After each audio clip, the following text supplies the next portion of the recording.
vous demandez au gouvernement wallon de lancer maintenant un plan de sauvetage de l'activité touristique. C'est ça que je viens d'entendre dans les propos. Tout à fait. Mais tout à fait pourquoi? Parce que c'est 100 000 emplois, comme je viens de vous le dire, et parce qu'il y a beaucoup d'acteurs qui sont directement concernés. Je crois que c'est vraiment important quand on voit la France, par exemple, qui a pris une décision de dégager un plan d'urgence de 18 milliards d'euros pour le secteur touristique. Si on traduit cela au niveau wallon, il faudrait dégager 900 millions d'euros.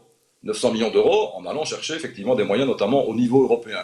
Il y a urgence pour ce secteur. À la fois, bien sûr, parce qu'il représente 100 000 emplois, c'est énorme, mais aussi parce qu'il est en lien avec le secteur culturel.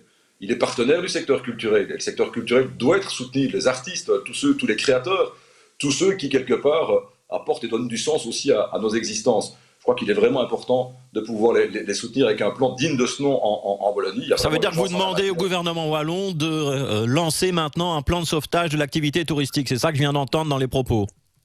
Tout à fait. Mais tout à fait pourquoi? Parce que c'est 100 000 emplois, comme je viens de vous le dire, et parce qu'il y a beaucoup d'acteurs qui sont directement concernés.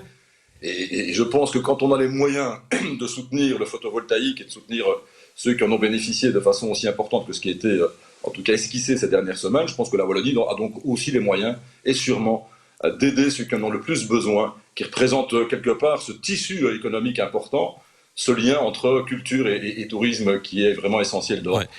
Ça veut dire que si ça ne redémarre pas cet été, le tourisme, il y a des restaurants, des hôtels, des campings à Bastogne, mais aussi dans toute la province du Luxembourg qui vont mettre la clé sous le paillasson, c'est ça le danger? Oui, clairement, on est davantage touché ici en province de Luxembourg puisque le tourisme représente un secteur d'activité plus important qu'ailleurs en Wallonie. La moyenne wallonne, c'est 6% de la richesse produite. Ici, on est davantage à 10 ou 15% dans certaines zones, voire 20%.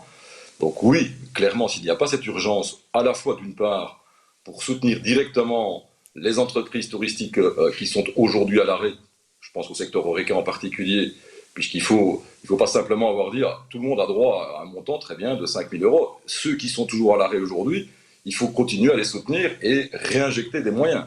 Ouais. Et deux, d'avoir ce plan de relance pour le secteur d'activité touristique et horeca. Et le tourisme et l'horeca sont intimement liés, vous en doutez bien, au travers des attractions touristiques, des musées et bien sûr du secteur horeca qui fait partie aussi du patrimoine gastronomique du Bastogne. Pour relancer le tourisme en province de Luxembourg ou ailleurs, Benoît Ludgen, est-ce qu'il va falloir rouvrir les frontières? Ou est-ce qu'on peut s'en sortir avec du tourisme national, donc les Belges qui vont en Belgique?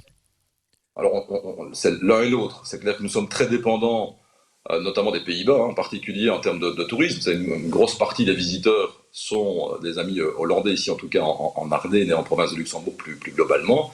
C'est clair que la réouverture progressive et se donner des perspectives en matière de réouverture des frontières est essentielle pour le tourisme. Même si, c'est vrai, chaque Belge, j'espère en tout cas, pouvoir redécouvrir sa région et singulièrement notre belle province.